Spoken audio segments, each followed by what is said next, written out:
Mesdames, Messieurs, bonsoir. Cinérama vous amène ce soir dans une salle obscure, celle du Ciné Neroya, pour voir une œuvre en avant-première, une œuvre digne d'intérêt.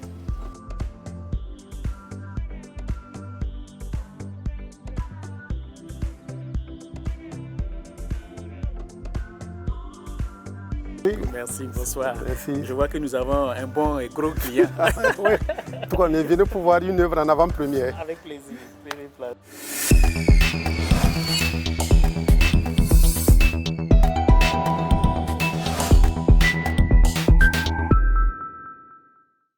Madame, Monsieur, bonsoir. Je vous amène ce soir dans une salle obscure, celle du Ciné Neroya, une salle mythique construite en 1986 par l'entrepreneur Franck-Alain Kaboré, voilà, sur recommandation du capitaine Isidore Thomas Sankara, pour accueillir le FESPACO en 1987. Cette salle est la plus moderne du Burkina, avec une capacité de 1000 places. Aujourd'hui, se pose la problématique de l'exploitation cinématographique dans les salles de cinéma. Et nous sommes avec Rodrigue Rakis Kaboré, qui est un jeune acteur, réalisateur, producteur, distributeur. Je peux dire qu'il a toutes les cordes à son arc pour faire de cette exploitation cinématographique une réussite totale. Bonsoir Rodrigue. Bonsoir à vous et bonsoir à tous vos téléspectateurs. Nous ne sommes pas là pour voir Face au Fury ou La Lionne. Voilà, on est là pour parler de l'exploitation des salles de cinéma. Est-ce que cette exploitation des salles, comment elle se porte? Avant tout propos, je voudrais vous remercier et vous souhaiter la bienvenue chez vous. Parce que, comme j'aime dire, la salle, c'est le seul endroit où nous avons un mélange social, ethnique et professionnel qui permet à tout le monde, en tout cas, de bénéficier de certains avantages et des avantages des autres. Donc, vous êtes chez vous et, comme le dit le nom Neroya, la beauté est venue. Donc, vous êtes dans la beauté et ensemble, je pense que nous allons, en tout cas, décortiquer l'exploitation. Je voudrais d'abord dire que c'est quoi l'exploitation? L'exploitation cinématographique, c'est le lieu, l'endroit où nous pouvons aller projeter des films, où nous pouvons aller, en tout cas dans une salle, pour regarder, pour rêver et voir surtout aussi la force de nos producteurs, de nos réalisateurs et surtout voir nos quotidiens. Qu'est-ce qui se passe dans notre cité?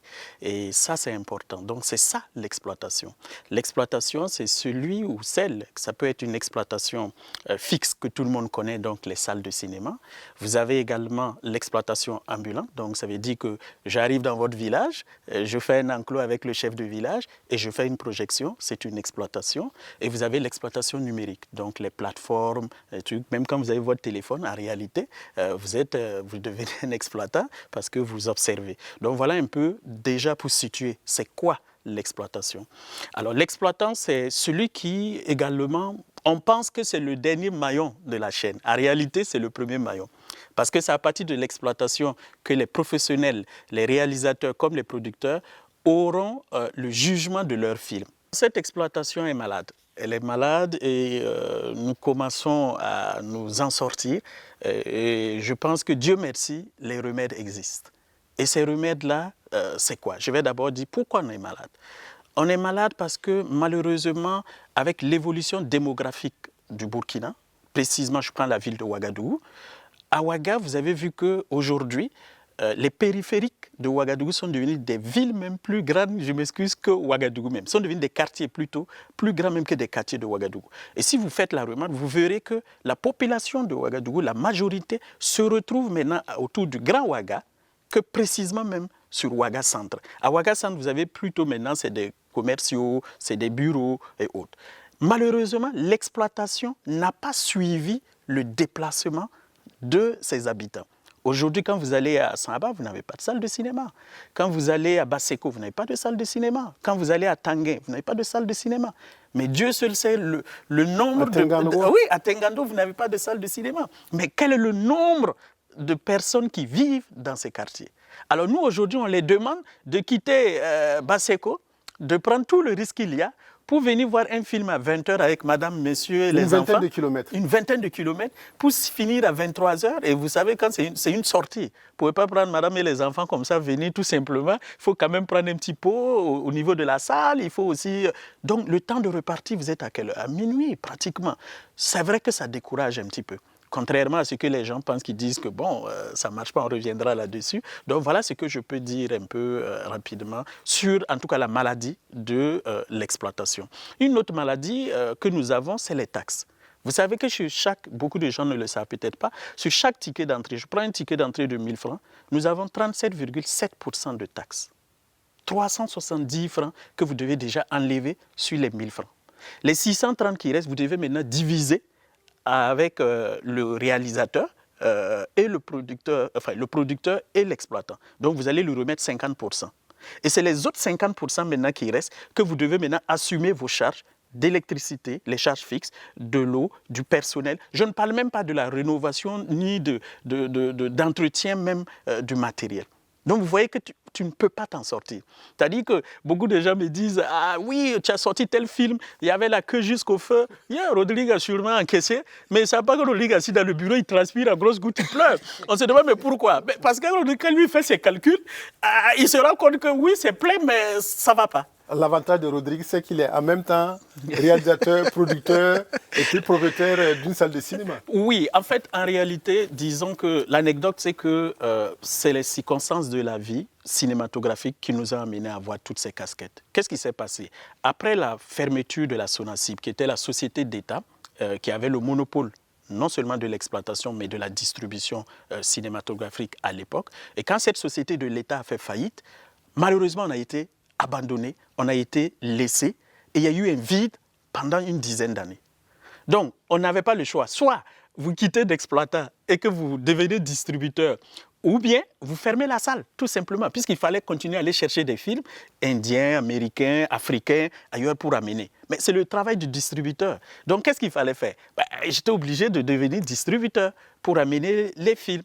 Et donc, en amenant les films, on s'est rendu compte que la clientèle aimait et préférait plus les films africains et précisément les films burkinabés. Donc on a dit, bon, on va les donner. Et quand on regarde le paysage, à l'époque, le paysage de la production des films burkinabés, il n'y en avait pas beaucoup. C'était les films d'art essai, les films, on va dire, de festival, les films qu'il faut amener. Mais ces films-là coûtent cher. C'est des films, il faut 1 milliard, il faut 2 milliards, il faut 900 millions. Mais il faut combien de temps pour mobiliser déjà la somme? Et il nous faut combien? Est-ce que je peux avoir 5 films de 1 milliard dans l'année? Ce n'est pas possible. Donc, on a dit, OK, nous avons pensé, nous avons dit, bon, nous allons nous jeter dans la production, mais en faisant des films à petit budget pour pouvoir alimenter ces salles de cinéma pour qu'elles ne ferment pas. C'est comme ça que l'idée de la structure publique a en tout cas créé les films à petit budget. Et donc, chaque 3 mois, on essayait de sortir un film pour que quand même il y ait une nouveauté. Voilà pourquoi vous vous retrouvez aujourd'hui à voir Rodrigue qui a toutes ces casquettes. Sinon, aujourd'hui, je conseille toujours même à mes étudiants, c'est toujours bien de se spécialiser dans un des domaines bien précis et essayer d'atteindre en tout cas le plus... Est-ce que ces multiples casquettes-là, ça vous permet d'amoindrir les charges, ça vous permet d'avoir un peu plus d'argent pour continuer à entretenir la salle, à réaliser vos œuvres cinématographiques? Bien sûr, il faut... vous savez, on ne va pas réinventer la roue qui existe déjà. Quand on regarde aux États-Unis, quand on regarde en Inde, quand on regarde au Nigeria à côté, parce que c'est en Afrique, qu'est-ce qu'ils font? Vous allez faire la remarque que la plupart des producteurs, des grands producteurs qui produisent les films, ont des sociétés de distribution. Et ces sociétés de distribution distribuent leurs films qu'ils ont produits. Et on se rend compte aujourd'hui que ces sociétés de production ont des salles de cinéma. Donc, ça les permet d'avoir toute la chaîne. Ils font un film, ils distribuent et ils exploitent. Donc, du coup, ça a créé un autre monde économique qui permet effectivement à ce monde cinématographique d'émerger économiquement parlant, parce qu'ils paient leurs taxes, ils recrutent du personnel énormément. Vous savez que le cinéma, c'est le seul endroit où on a du monde. Quand vous prenez juste seulement des figurants, vous pouvez vous retrouver à avoir 3000 figurants. Mais ces 3000 figurants, il faut les donner quelque chose, même si c'est le carburant. Donc, du coup, c'est très intéressant et ça nous permet en tout cas d'avoir une vision et de régler les problèmes et permet toujours de faire fonctionner les salles. Alors, le Ciné Neroya, qui était la plus grande salle de cinéma du Burkina, à sa création, il y a plus de 40 ans de cela, Est-ce qu'elle a su s'adapter au changement technologique? Est-ce qu'il y a la possibilité d'avoir le DCP chez vous? Alors, j'avoue que c'est une de nos faiblesses. C'est une de nos faiblesses au niveau de l'exploitation cinématographique en général. Et précisément sur le ciné Neroya, comme vous allez faire la remarque que les salles burkinabais, malheureusement, n'ont pas pu s'adapter et suivre l'évolution technologique. Pourquoi? Parce que jusqu'à l'heure d'aujourd'hui, après la sortie d'une quinzaine à une vingtaine d'années du DCP, qui est le dernier vidéoprojecteur numérique laser, aujourd'hui nous sommes même au laser, qui permet effectivement d'avoir une belle vision, un bon son, en tout cas de ce que les réalisateurs nous produisent. Malheureusement, nos salles, pour le moment, ne sont pas encore équipées. L'erreur, c'est quoi? L'erreur, c'est également au niveau des exploitants, comme au niveau on va dire, du ministère. Je vais dire en tout cas de la volonté politique. Pourquoi? Pendant longtemps, le ministère a cru et s'est dit que ces personnes, ces privés qui gèrent là sont des privés et que c'est commercial. Donc l'État ne devrait pas les accompagner. Et ça a été une erreur. Parce que justement, ces privés-là, à un moment donné, ne s'en sortaient pas. Il était plutôt du devoir de l'État de les accompagner à revenir en haut. J'aime toujours la phrase des impôts qui dit « vaut mieux avoir une entreprise qui démerde et qui paie quand même des impôts qu'une entreprise qui est fermée totalement ». Et donc aujourd'hui, quand vous prenez sur 54 salles de cinéma, nous sommes à peine 4. Donc, il y a un problème réel qui existe. Donc, il faut que l'État revoie, effectivement, et accompagner ces privés-là pour qu'ils puissent au moins se remonter. Et après ça, l'État, maintenant, peut commencer à refaire certaines choses. Donc, ça, c'est la première des choses. La deuxième des choses, c'est qu'au niveau des privés même, il faut reconnaître qu'on a du mal à venir dans le secteur. Le Burkina compte combien de milliardaires? Nous avons le patronat qui est là, nous avons la chambre de commerce qui est là, nous avons des opérateurs économiques, je m'excuse de le dire, qui peuvent construire des multiplexes. Ça peut être des mécènes. Des mécènes qui sont là. Et au Burkina, ils sont calés. Mais pourquoi ils ne viennent pas nous faire des salles de cinéma? Pourquoi ils ne viennent pas s'investir dedans? Mais parce que tout simplement, comme je vous l'ai dit tout à l'heure... du risque. Exactement. Le risque est assez énorme. Le risque est énorme, pourquoi? Parce que construire une salle de cinéma, contrairement à ce que les gens disent, ah, ils ont leur salle seulement et ils prennent 50%. Oui, mais pour faire la salle de cinéma, le minimum, il te faut 700 millions. Il te faut combien de temps pour amortir tes 700 millions? Ah, ça c'est là. Deuxièmement, il y a les taxes. Nous sommes le seul pays où nous avons 37% de taxes. Dans les autres pays, ils sont à 5%. 5%. Vous allez en France, vous allez, comment on appelle ça, même en Russie, ils sont à 8%. Donc, il y a des choses qu'il faut que nous fassions, nous travaillons ensemble. Et je pense que là, ça pourrait... Sinon, nous tirons la sonnette d'alarme, tous les ministères, nous tirons la sonnette d'alarme pour dire non, vaut mieux baisser et permettre aux gens d'y aller que, bon, voilà. Donc, voilà un peu pourquoi, jusqu'à présent, les salles burkinabées, malheureusement, ne sont pas encore, en tout cas, au top de cette... Nous avons eu des salles, on va dire, européennes, parce que c'était les Canal Olympia qui sont venus, qui, elles, plutôt se sont équipées et qui se sont mis vraiment au diapason de la technologie haut-de-gamme.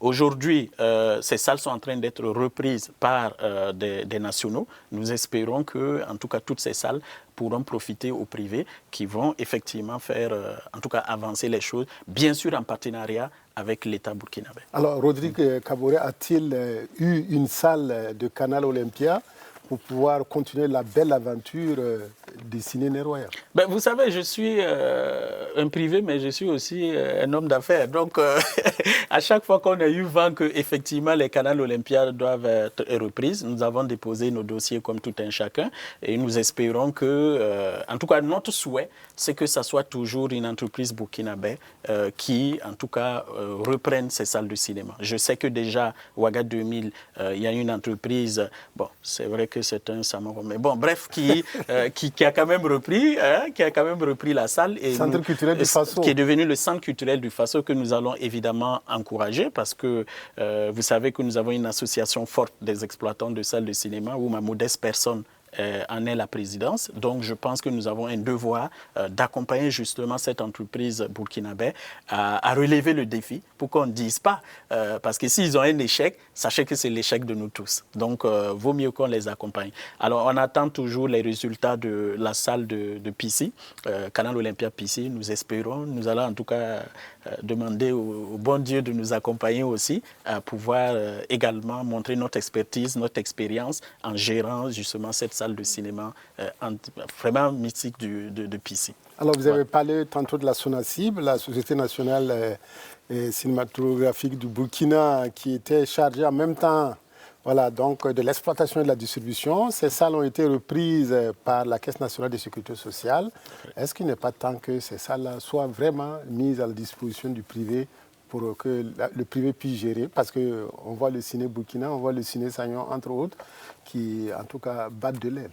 Vous savez, je vais peut-être choquer un peu en vous disant que, pour moi, au stade où on en est, on a expérimenté plusieurs gestions de ces salles publiques. On a d'abord donné le monopole à l'État, on a vu les limites. Ensuite, on a transféré ça à des associations, on a vu les limites. Ces associations aussi ont eu du mal à gérer ces salles. Aujourd'hui, c'est des démembrements de l'État qui gèrent, mais en réalité, qui n'ont pas, qui ne sont pas du domaine. Donc, qui mettent juste la salle en disponibilité pour permettre justement à des exploitants de venir gérer. Vous prenez le ciné Burkina, le ciné Sayon, vous êtes contraint de gérer. Au départ, c'était tous les 3 mois. Vous prenez la salle, 3 mois après, vous devez passer à l'autre. Ensuite, on est passé à 6 mois, ensuite 1 an. À l'heure d'aujourd'hui, quand vous prenez la gestion du ciné Burkina ou ciné Sayon, c'est pour 1 an. 1 an, vous ne pouvez pas, pour une salle de cinéma, pouvoir mettre un système de promotion sur le long terme qui va vous permettre de fidéliser la clientèle à long terme. Ça, c'est une grosse difficulté. Deuxièmement, c'est les charges, parce que ce n'est pas cadeau. On paie un loyer à la CNSS qui coûte énormément cher. Il y a les cautions, il y a les garanties. Donc, ça fait que ça alourdit effectivement les charges on va dire en tout cas de l'exploitant qui prend.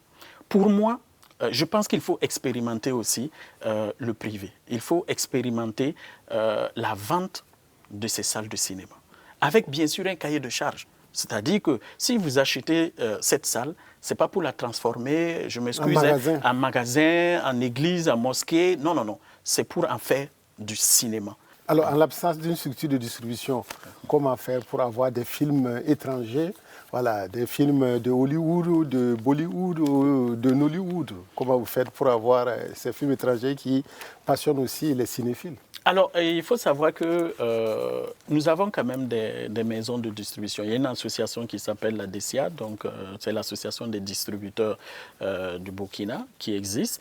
Et donc aujourd'hui, la loi du cinéma dit que si vous voulez amener un film dans une salle de cinéma au Burkina ou ailleurs, il faudrait venir effectivement aller à la BCA, prendre votre agrément de distributeur. Et c'est cet agrément-là qui vous permet maintenant de rentrer en contact avec maintenant les distributeurs internationaux pour avoir les films, comme vous l'avez dit, Bollywood, américains, indiens, nigériens, tout ça. Voilà. Sinon, effectivement, aujourd'hui, il y a cette possibilité. Et nous, au Nerwaya, par exemple, vous allez voir que dans la programmation, vous avez une diversité. Voilà. C'est vrai que nous projectons à 90% des films africains, notamment pratiquement 95% des films burkinabés, mais nous avons fait quand même une marche d'ouverture pour permettre à des films togolais, des films du Niger, des films du Nigeria, d'Afrique du Sud, de la Côte d'Ivoire, de la France, des États-Unis, de pouvoir quand même aussi avoir une programmation. Parce qu'il ne s'agit pas aussi de se limiter à nous. Il faut aussi faire une ouverture, permettre à nos réalisateurs aussi de se confronter et de voir ce que les autres aussi font pour pouvoir aussi monter leur niveau. Donc, la distribution est encouragée. C'est vrai que la distribution a un petit souci parce que tout simplement, après la fermeture de la SONACIB, comme je l'ai dit, pendant cette dizaine d'années, la distribution malheureusement a été partagée, répartie entre les producteurs et les exploitants. Ce qui veut dire que quand tu prenais même ton agrément d'exploitant, on te donnait automatiquement la distribution. Donc l'habitude est née, ce qui fait que les exploitants, les producteurs partent directement voir en fait les exploitants. Et c'est une infraction. Donc, mais je crois qu'avec la nouvelle donne de la BCA, les choses sont en train de revenir à l'ordre. Chaque maillon connaîtra maintenant ses limites. Et puis bon, ça va nous faciliter un peu plus la tâche. Donc, ne soyez pas surpris que dans quelques temps, vous ayez des grosses structures de distribution, en tout cas au Burkina. Alors, Rodrigue Kaboré, vous avez dit que vous étiez le président de l'association des exploitants des salles de cinéma. Alors, comment se passe la collaboration entre vous, tous ceux qui exploitent des salles de cinéma actuellement? Ah ben vous savez, quand vous réunissez des grosses têtes professionnelles, des gens qui ont beaucoup d'expérience dans le domaine, ce n'est jamais évident. C'est jamais évident, mais je pense que c'est l'intérêt général de l'exploitation qui, en tout cas, permet à tout un chacun, par moment, de mettre quand même de l'eau dans son vin et d'y avancer. C'est comme dans chaque structure, même dans une famille, ben, tous vos enfants, des fois, ils se querellent. Mais c'est comme la dent et la langue. Vous vous querellez, mais vous n'avez pas le choix. Donc, je pense que c'est ce qui se passe aussi au niveau de l'exploitation. Par moment, on a des petites fluctuations, mais on essaie toujours de se réunir. C'est d'ailleurs la raison pour laquelle nous avons mis cette association en place. Ce sont nos pères qui l'ont mise. Et aujourd'hui, nous essayons, en tout cas, d'aller encore plus loin, d'atteindre là où ils n'ont pas pu arriver. Et je pense que l'union sacrée aujourd'hui au niveau de l'exploitation permet effectivement à tout un chacun. Donc je fais un appel aussi à tout autre exploitant d'adhérer à l'association. Comme c'est volontaire, on ne peut pas obliger tout le monde à venir à votre association, mais je pense que c'est ensemble que nous pourrons défendre en tout cas nos intérêts. Donc c'est sûr que dans cette association, les gens ont toujours été surpris de dire mais vous êtes tous des hommes d'affaires, vous êtes tous des concurrents. Je dis non, on est des partenaires. Parce que du moment que les concurrents se mettent ensemble pour avoir la même vision, ils deviennent automatiquement des partenaires. Parce que c'est dommage ici au Burkina, et je pense que ça, il faut le dire à notre jeunesse, il faut le dire aussi aux plus jeunes. Le Burkinabé aime confondre ou mélanger son adversaire et son ennemi. Et c'est dommage. Pour nous ici, quand quelqu'un est son adversaire, automatiquement, il devient son ennemi. C'est-à-dire que même dans la vie courante, on dit « Ah !» Alors que les gens oublient que Pepsi et Coca-Cola sont des concurrents incroyables. Mais les grands patrons, chaque année, dînent ensemble. Ils sont en avance. Les grands patrons, là, la famille, là, les deux familles, là, dînent ensemble. Mais les commerciaux ne se font pas cadeau sur le terrain. Donc vous voyez, c'est-à-dire qu'ils sont arrivés à faire la différence entre un adversaire et un ennemi. Parce que les gens pensent que quand tu as mon adversaire ici, là, il faut même toute sa famille, il faut faire disparaître. C'est dommage et ça nous met en rien. Désolé, alors, mais c'est juste un conseil. C'est Faso Fury peut-être. Mais ça, c'est le titre d'une de vos productions cinématographiques qui a cartonné. Merci. Où en est la carrière du réalisateur Rodrigue Kaboré, qui était représenté au dernier FESPACO? Ben, nous ne lâchons pas, comme dirait l'autre, on s'accroche toujours, parce que le domaine que nous avons choisi au niveau du cinéma n'est pas évident.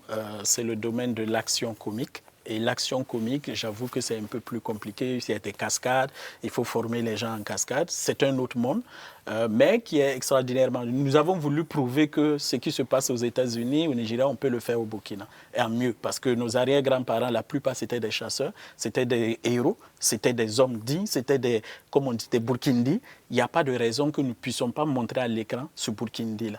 Et ce Burkindi-là... C'était des super-héros. C'était des super-héros. Il y a des gens ici qui voyageaient, ils vous disent bye-bye, et vous allez le retrouver, ils vous dévancent. Mais ce n'était pas forcément mauvais. Voilà. Il y a des gens aussi, vous essayez de l'attraper, impossible.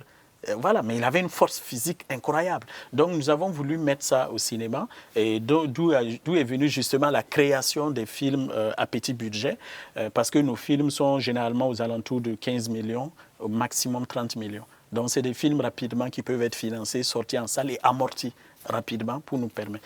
Donc notre projet, on profite de votre écran pour dire en tout cas tous les partenaires que nous allons probablement écrire, peut-être même vous, hein? Ouais, parce que j'ai vu que vous avez de belles caméras là, on peut toujours collaborer. Donc on pourra en tout cas venir vers eux parce que nous avons 3 gros projets qui sont en venue. C'est d'abord Faso Fury 2, que vous avez tous apprécié. Le scénario est prêt, donc je pense que nous allons maintenant essayer de mobiliser. Vous avez Gandaro 2 également. Là, nous sommes même déjà en prépa. Nous espérons en tout cas tourner en octobre. Et on espère que pour 2027, vous aurez en tout cas encore de belles nouveautés. Voilà. Alors, bon vent à Rodrigue Kaboré. Merci. En tout cas, qui a toutes ses casquettes. Acteur, réalisateur, producteur, distributeur et gérant d'une salle de cinéma, ce qui n'est pas la moindre des choses. En tout cas, nous lui souhaitons de poursuivre cette belle carrière dans le monde du 7e art et de réussir en tout cas le rêve qu'il s'est fixé, qu'il s'est donné, en tout cas de participer à créer des sensations vous les cinéphiles, à créer des images qui seront gravées dans la mémoire des cinéphiles. Merci beaucoup Rodrigue Kaboré de nous avoir reçus à Cinérama ce soir. Et bientôt, nous vous retrouverons sur le plateau de tournage de Gandaro 2.